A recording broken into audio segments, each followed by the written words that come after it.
Good morning, everyone. Yeah, today we all here to celebrate our 78th Independence Day. You know, India, we came up a long way. We definitely, in our 78 years of independence, we tremendously did well. This is the only democracy which flourished in such a short time. We cannot give this credit to any single community or parties, because India is a nation, huge nation with 1.4 billion population. If we consider the world population now 8 billion, we contribute up almost 1/6 of the world population. And we are with so much of diversity, so many political parties, so many differences in culture, languages. Out of all these things, we had a strength called unity and diversity, and which is our core mantra for our success of this great democracy. We talk about the unity and diversity. It is not just a philosophy, it is there in our law by means of our constitution, which ensure that no difference is carried over in any fields or any forms, in any departments, that we don't have differences based on caste, creed, community, social status, economic status, no differences. That is the strength of India's success. Now we are in a stage where our generation has gone through this unity and diversity.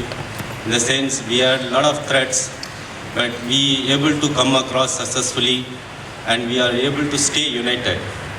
But if you see our country now, we are in a highly critical position. Why I am saying this is because earlier we had a couple of hostile nations. We always talked about Pakistan and China, our hostile nations. So our borders are shared with other countries like Nepal and Bangladesh. And in the south we had Sri Lanka and Maldives, all these islands. So now if you see our Indian demography, now all these countries are turning against us, and it became a hostile countries. The situation is like this because the world doesn't want, the developed nations, the so-called superpowers, don't want India to come up in a way it is coming up. Because if you see India, the way it is going, the trend is set, the stable government there for past 10 years and then 5 more years now, and the entire credit goes to those who were ruled for almost for 78 years. Because of that willpower, or we can say kind of contributions, whatever we have, the trend is set. That means no one can stop us. A country with 1.4 billion population, where majority of our population is youth population, and if we talk about everything is set, the IQ of the people and the will of the people and the togetherness, which is our strength, it is set in a way that when we celebrate our 100 years of our independence, that is in 2047, we are going to be definitely a superpower. There is no two way about it. So no one liked it. No other superpowers who are called superpowers as of now existing, they don't like it. So they started working against us, and we are in a stage, a most critical time in the Indian democracy, that is Indian independence. Like after 78 years, the people are talking about dividing India. We have a group called Khalistani group, organization which is existing and evolving outside our country, and tremendously coming up in a way to divide India into pieces. So that is what the talk is going about, that is what the entire trend is going about. So with this hostile situation, if this trend continues, if India staying together as a nation is under a threat, is under a severe threat. And it is going to be taken care by the stable governments only, whoever is going to rule hereafter from now on. I don't want to give credit to any single parties or anyone for that matter, because India is ruled by so many parties, region-wise or demography-wise, state-wise. But we as a country stood together so far.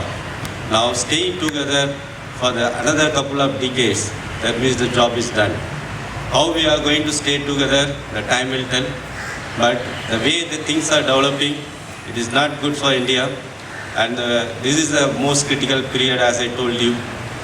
Now, if we talk about our economic status, everything, that we came up in a big way, taking out the people from the poverty, from the since independence. And we are in a great trend, for sure.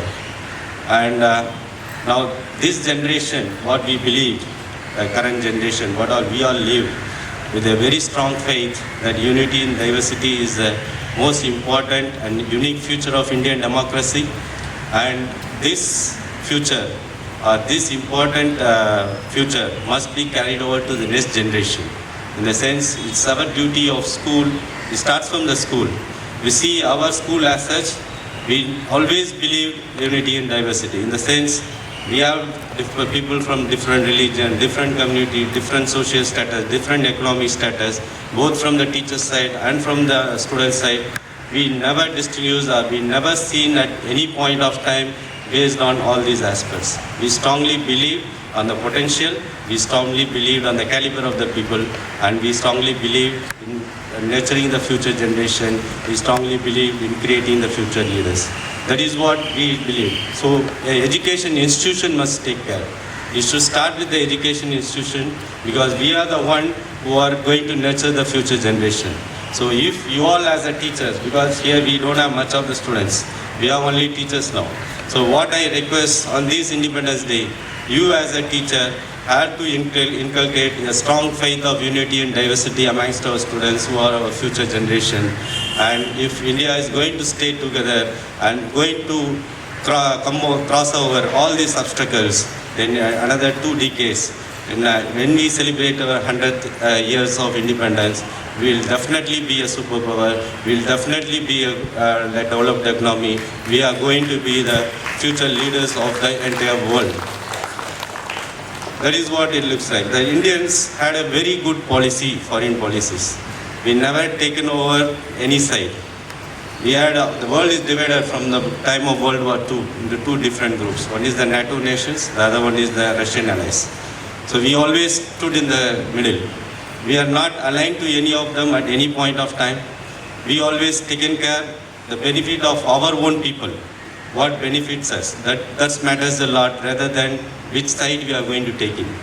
That paid us a lot, and that is what we are in the global arena, what status we have. That is because of the stand what we have taken since independence.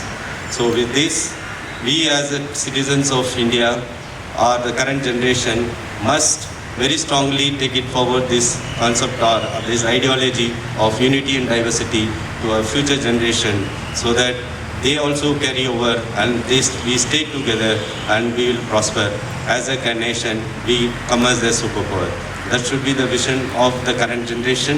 With this, I wish everyone all the very best. Happy Independence Day. God bless you all. God bless India. Thank you.